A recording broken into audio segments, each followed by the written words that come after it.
Welcome, our student. So we started the chapter amino acids and proteins. Amino acids are the building blocks of proteins, and in this today lecture we will discuss the amino acids, what type of the acids are there, and the isoelectric points of protein.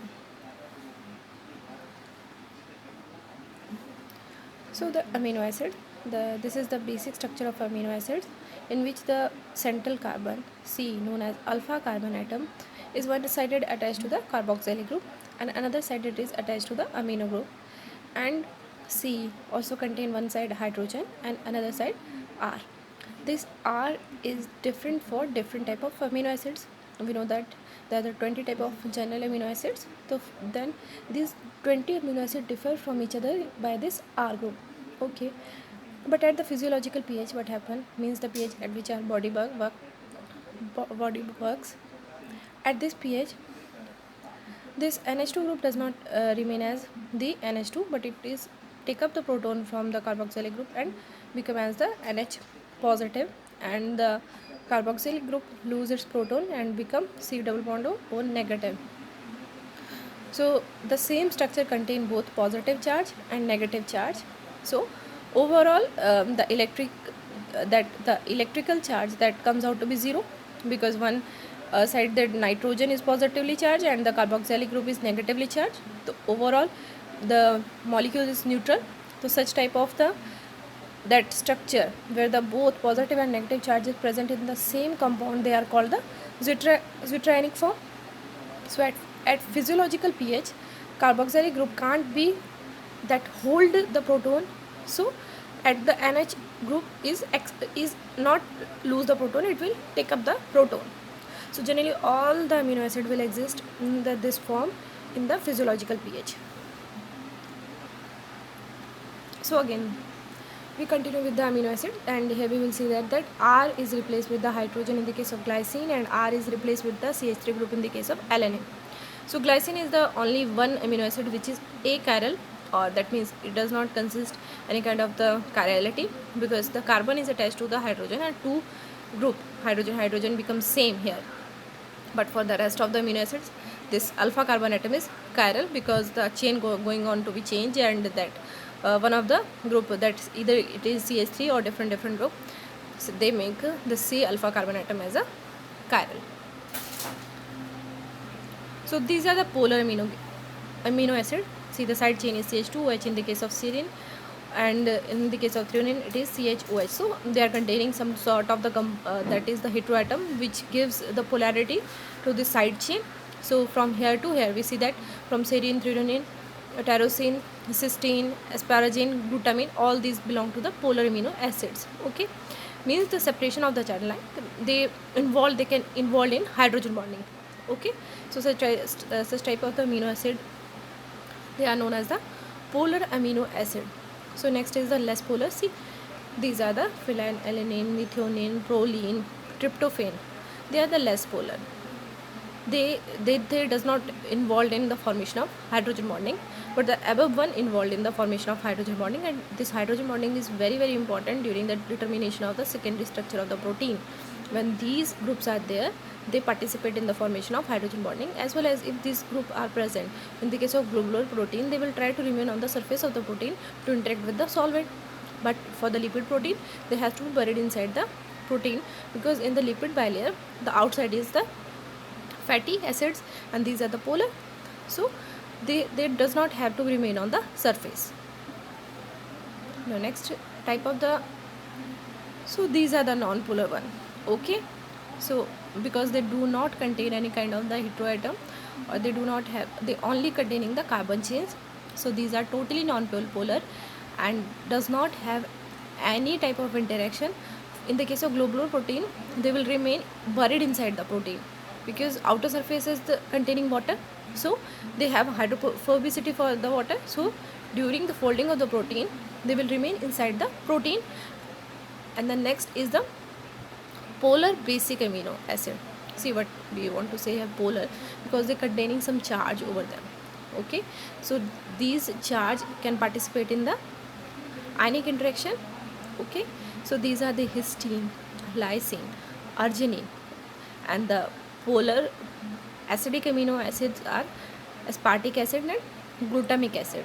So these polar, that is the basic amino acid and the polar acidic amino acid is very very important in order to understand the isoelectric point of the amino acids. Okay, so here we group the amino acid according to their charge.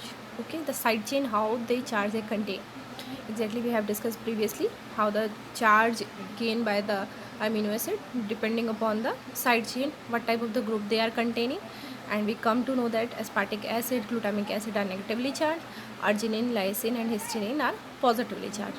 Okay, rest few belong to the uncharged, and the alanine, glycine, valine, etc. belong to the non-polar charge.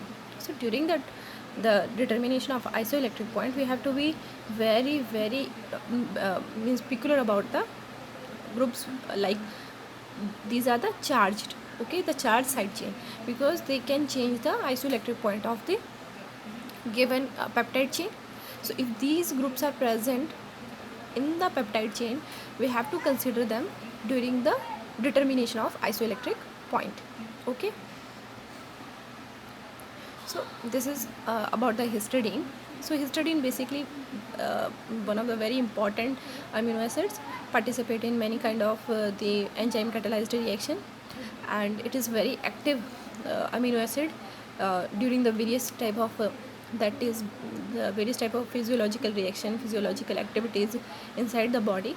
The property of this amino acid is that it can be behave as an acceptor as well as donor of proton at the physiological pH, because see the its pKa value 6 is very closer to the physiological pH.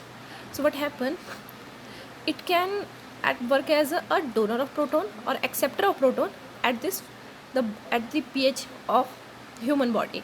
Okay, so what happen here, we see that this is the structure of, and imidazole ring is present in the case of histidine. So one of the nitrogen will take up the proton, okay, and will form during this imidazole ring, the one of the nitrogen which is here is taking up the proton and forming NH positive. Okay, so similar at the physiological pH, it can be lose the proton from that NH positive and form and in this imidazole ring. So it can work as the donor of the proton and acceptor of the proton at the pH of pK value is equal to 6 and very close to the physiological pH.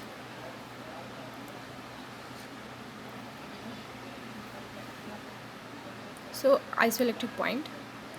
The isoelectric point is the pH at which the amino acid has an overall zero charge. So what happened at this pH? So this charge has to be 0. So when this charge becomes 0, when we have zwitterionic form, because one side we have negative charge and other side we have positive charge, which cancel out each other and we will have a 0 charge. The isoelectric point of amino acid range from 2.8 to 10.9. This is because of the side chain also participate, and it varies depending upon the side chain also. So what happened, why this isoelectric point is important? So during the electrophoresis, means we applied some sort of current and we have two electrode. Okay, so when you applied a mixture of amino acid, the positively charged amino acid will move to the negative charged electrode, and the negatively charged amino acid will move to the positively charged electrode. Okay, but the amino acid which having its isoelectric point, because it does not contain any charge, so it does not migrate. Okay, and this is very important to identify the amino acid. Okay, so how we identify the amino acids? Because we having a separate band on the filter paper or thin layer plate. Okay, so negative will move to one side and positive will move to one side, but what happen, those which are remain as a electrical neutral having zero charge will remain on the plate, and they form a separate band on the thin layer.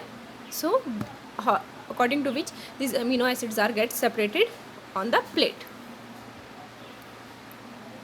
So here see that what I want to explain you, this is mixture of amino acids. We applied a electrical field over here, and this A, B, C, these are electrically neutral.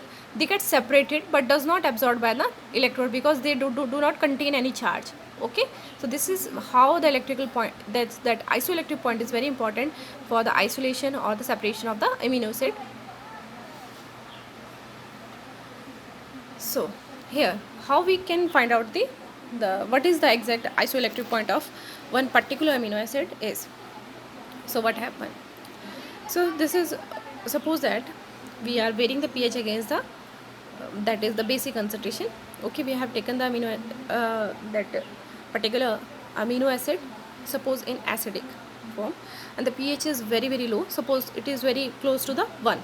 Okay, then we start adding the that base. Okay, so what happened? The first structure we have NH3 positive CH2COH. Suppose this structure is at very low pH.